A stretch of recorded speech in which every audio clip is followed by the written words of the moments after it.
Oi, pessoal. Então, hoje é dia 23 de março e eu vim aqui hoje para a gente poder conversar sobre a questão do coronavírus e o câncer. Essa associação tem algum problema? Eu percebo que os pacientes estão tendo muitas dúvidas e eles têm me questionado no consultório em relação ao Covid e à presença do câncer propriamente dito, e talvez a mídia comum não esteja explorando essa questão em especial. Então eu trouxe as principais as dúvidas que os pacientes têm no consultório e vou tentar explicar para vocês de uma maneira mais simples possível. Então, existe correlação? Existe, do ponto de vista de grupo de risco. O paciente que tem câncer, ele tem imunidade mais baixa, tanto aqueles que estão em tratamento nesse momento, quanto aqueles que fizeram diagnóstico nesse momento ou que terminaram o tratamento recentemente. Então, se o paciente teve câncer há 3, 4 anos atrás, mas já terminou o tratamento há bastante tempo, já tem vida normal e ele não tem mais de 60 anos, ele não tem um risco aumentado de câncer na ausência da doença se ele já teve e já tratou há bastante tempo. Por outro lado, se o paciente tem diagnóstico recente ou se ele está fazendo algum tratamento agora, aí sim, aí ele faz parte do grupo de risco, porque a quimioterapia, ela diminui a imunidade do paciente, assim como a radioterapia e a própria cirurgia oncológica. Em geral, as cirurgias que abordam o tratamento de câncer são cirurgias que são de grande porte. Então isso acaba consumindo a imunidade do paciente, o paciente fica debilitado imunologicamente. Então sim, todos esses pacientes fazem parte do grupo de risco de fazerem a forma grave do Covid. Lembrando que o Covid-19 é uma manifestação da forma nova do coronavírus, que sofreu um processo de mutação e desenvolveu esse vírus novo que está fazendo essa infecção. Essa infecção ela tem um potencial de transmissão muito alto, uma letalidade, ou seja, um risco quando acontece menor. Então, quais são os sintomas principais? O que eu devo me preocupar? O principal sintoma do Covid é tosse seca, não é aquela tosse com catarro, principalmente uma tosse seca. Febre, não precisa ser uma febre muito alta, mas uma febre acima de 38 graus, menos do que isso a gente não considera febre propriamente dita. Coriza e falta de ar. Todas as infecções virais respiratórias, elas podem às vezes ter um pouquinho de componente diarreico, fazer um pouquinho de diarreia, mas essa não é o principal sintoma. O problema não se trata especificamente em ter o Covid, mas em sim desenvolver a forma grave dele, que é aquela fase que acomete o pulmão, o paciente fica cansado e fica com dificuldade respiratória. Então, existe um aplicativo do SUS, você pode abaixar no celular, tem na Apple Store, no Store da Google também, do Android, e você consegue verificar nessas lojas, você consegue baixar esse aplicativo. E o aplicativo, você vai colocando as suas informações, os seus sintomas lá, e ele consegue dizer para você se você tem que ir para o hospital ou não. Então, se você tem sintomas gripais, você deve ficar em casa. Aliás, todos nós que podemos, devemos estar em casa. Nesse momento, o isolamento social é o que efetivamente vai proteger o maior número de pessoas. Então, não só por você, mas por todos aqueles que estão à sua volta, o isolamento social é uma medida muito importante, muito necessária. E é isso que vai evitar o colapso na saúde e outros problemas decorrentes que poderiam acontecer nesse colapso.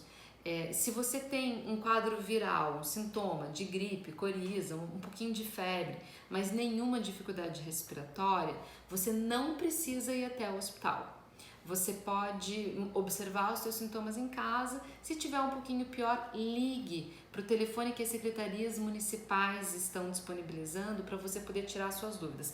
Ali eles vão te dizer se você pode observar em casa, se você precisa ir para a unidade de saúde mais próxima ou para o hospital mais próximo. Mas em geral, o que vai chamar a atenção é quando o paciente tem desconforto respiratório, uma prostração muito intensa e uma diminuição do débito urinário, porque as formas graves do Covid podem cursar com insuficiência renal, principalmente nos pacientes que estão fisicamente debilitados e nos pacientes com mais de 60 anos, pacientes hipertensos e mais ainda os diabéticos. Esses pacientes eles têm uma defesa mais baixa, têm um risco maior de desenvolver a forma grave do Covid. Então, não vão para o hospital por causa de qualquer coisa, porque é lá no hospital que vão estar os pacientes de maior risco e justamente aqueles pacientes que têm os vírus que desenvolveram um maior efeito adverso, tem um sintoma mais grave, talvez seja um vírus um pouquinho de potencial de virulência um pouco maior. Então, esse ambiente hospitalar ele precisa ser evitado para que dentro do hospital nós tenhamos só aqueles pacientes que precisam muito do tratamento. A gente não pode sobrecarregar o sistema com casos que podem e devem ser manejados em domicílio, até porque você corre o risco de se contaminar com o Covid tendo alguma outra coisa que pode ser potencialmente mais simples, ok? Se você tem sintomas e você é um paciente oncológico, você deve ter um serviço de oncologia no qual você está inserido. Então, na medida do possível, se você está no cenário privado e tem o seu médico, entre em contato com ele ou com a sua equipe, porque eles vão te orientar em relação ao fato de você ir para o hospital ou não. Se você não tem acesso ao médico, procure esses serviços de telefone gratuitos da Secretaria de Saúde, que eles também vão te orientar.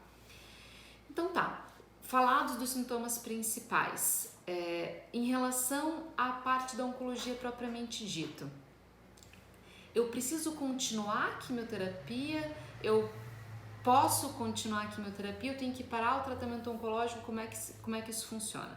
Bom, eu vou dividir isso em 3 partes, nesse vídeo eu vou explicar para vocês a primeira coisa. Se você já está em quimioterapia, quem vai definir se você vai continuar o tratamento ou não é você e o seu médico. Vocês juntos, você e a equipe oncológica que te dá assistência, vão determinar se o seu tratamento continua ou não. Claro que o médico vai te dar orientação para isso, mas você vai dar informações para ele para que vocês possam em conjunto tomar essa decisão.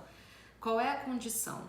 Aquele paciente que tem doença oncológica estável, que está numa fase tranquila do tratamento e cuja a queda da imunidade poderia colocá-lo em ambiente hospitalar, esse paciente pode adiar seu tratamento, tá?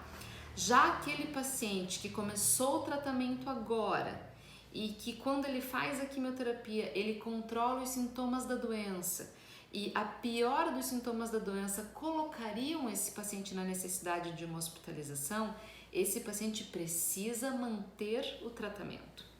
Aquele paciente que descobriu o câncer agora, que ele precisa iniciar um tratamento, por exemplo, de quimioterapia, ele também vai conversar com o médico que o está assistindo e eles vão conversar sobre qual é o risco maior.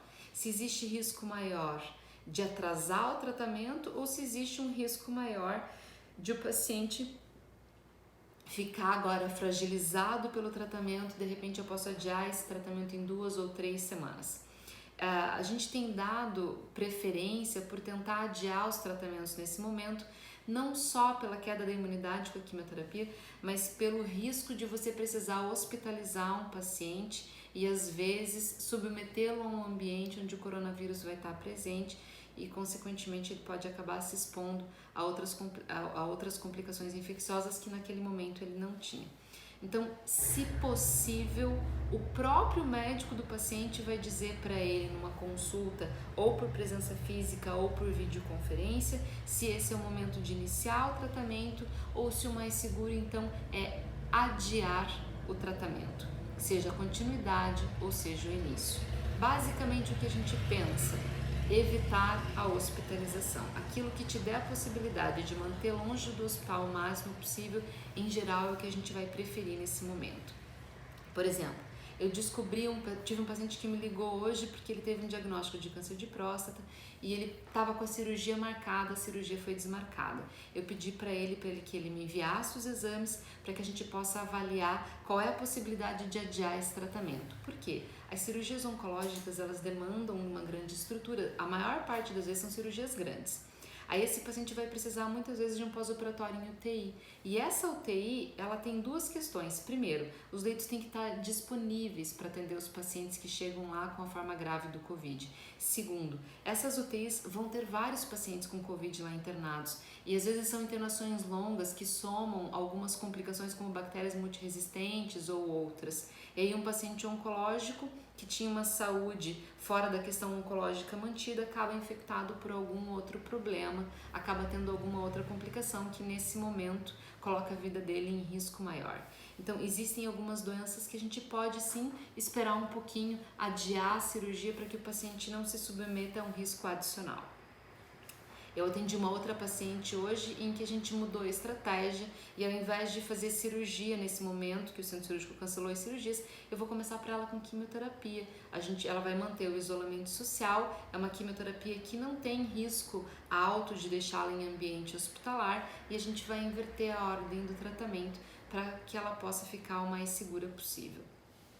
Tá, falei da quimio, falei da cirurgia e a rádio.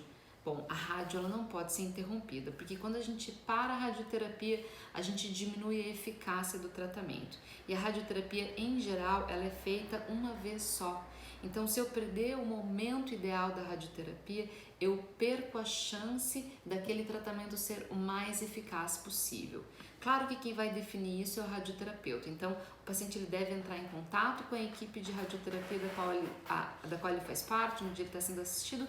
E se o radioterapeuta não tiver à disposição, pode falar com o seu oncologista ou com a enfermeira oncológica do serviço, porque eles certamente vão fazer o possível para conseguir essa informação.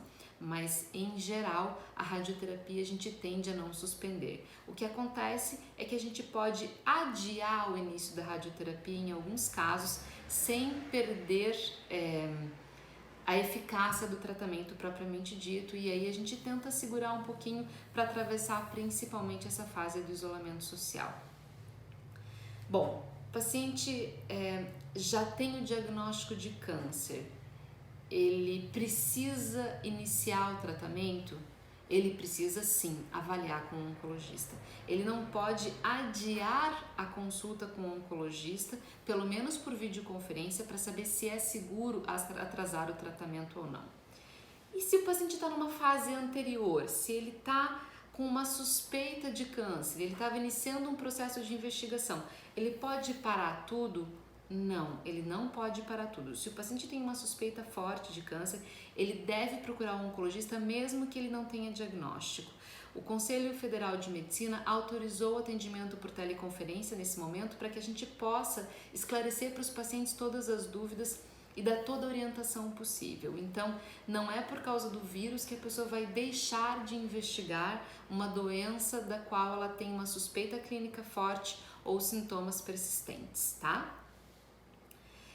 Em relação à prevenção, já que a gente está falando do tratamento oncológico, já dei as informações sobre o Covid, vamos evitar a hospitalização, mas uma coisa muito importante para os pacientes oncológicos é que agora começa a campanha de vacina da gripe e os pacientes precisam manter sim a vacinação da gripe. Tá, mas doutora, mas eu não vou ficar confundir os sintomas da vacina da gripe da influenza versus o coronavírus? A grande questão não é a presença dos sintomas, porque a presença dos sintomas só indica quarentena, ela indica que você tem que ficar isolado por 14 dias. A grande questão é a gravidade dos sintomas. Então, se o paciente desenvolve a forma grave de gripe, precisa ir para o hospital ou faz até uma pneumonia secundária ou outras complicações, o risco dele é maior. Então, sim, os pacientes precisam ser vacinados. O que eu tenho orientado? Os pacientes que têm condições, tentem buscar a vacina tetravalente em ambiente privado para evitar a aglomeração. Então, você pode ligar na clínica de vacinas e tentar marcar um horário onde só você vá até lá e você possa fazer a vacina sem nenhum tipo de aglomero, ok? Lembrando, quando você sair de casa, álcool gel, e ao chegar em casa deixa o seu sapatinho para fora, tira a roupa, bota numa sacolinha plástica, vai até o banheiro, toma banho e aí bota aquela roupinha separada para lavar.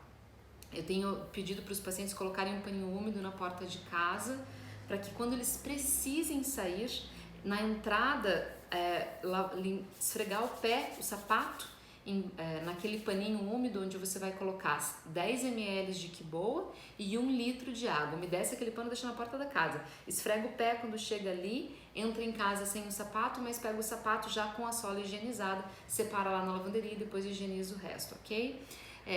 Se o paciente estava numa fase em que ele estava fazendo exames de segmento agora. Eu preciso fazer os meus exames de segmento? Não, agora não é hora de fazer segmento, nem consulta de segmento, nem exames de segmento. Adie isso para os próximos 60 ou 90 dias, exceto que você tenha algum sintoma.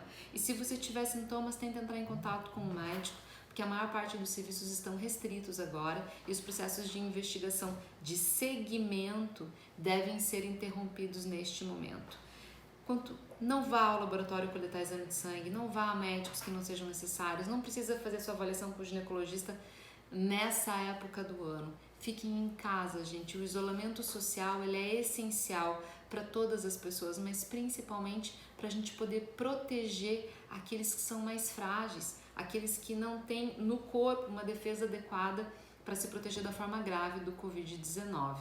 Então, por amor ao ser humano, por amor àqueles que nos servem, por amor aos nossos queridos pacientes oncológicos e aos vovós e vovôs que são mais frágeis, precisamos ficar em casa para proteger aqueles que nós amamos.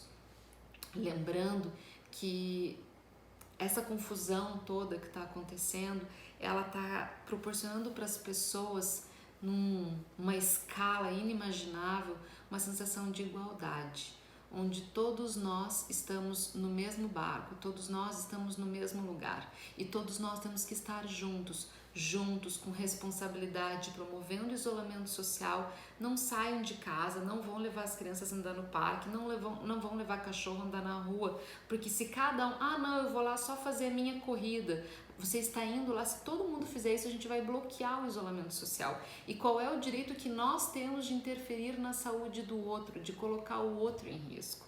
Se todos nós agirmos com responsabilidade, com amor ao próximo agora, nós vamos estar agindo de maneira responsável para prevenir momentos mais difíceis no futuro próximo. Então, se nesse momento o ambiente é domiciliar, se a gente tem que ficar em casa, vamos ficar com amor ao lado daqueles que nós amamos e vamos nos unir com uma energia muito positiva de oração, de prece, de esperança, pedindo que o mundo enfrente esse momento com a maior força possível e o maior amor possível, porque o amor, sem sombras de dúvida, junto com a resiliência, ele é a resposta para quase todos os problemas, ou ao menos para os problemas mais graves. Vamos promover isso dentro de nós, união, família e amor aos próximos. Fiquem em casa, por favor. Me ajudem a proteger os nossos pacientinhos oncológicos, ok? A clínica está à disposição, Clínica de Neoplasias Litoral. Mande e-mail, entre em contato pelo Instagram, entre em contato pelo telefone. Nós estamos aqui para satisfazer todas as dúvidas e vamos tentar disponibilizar consultas por videoconferência para aqueles que não podem chegar até nós. Um grande abraço. Namastê.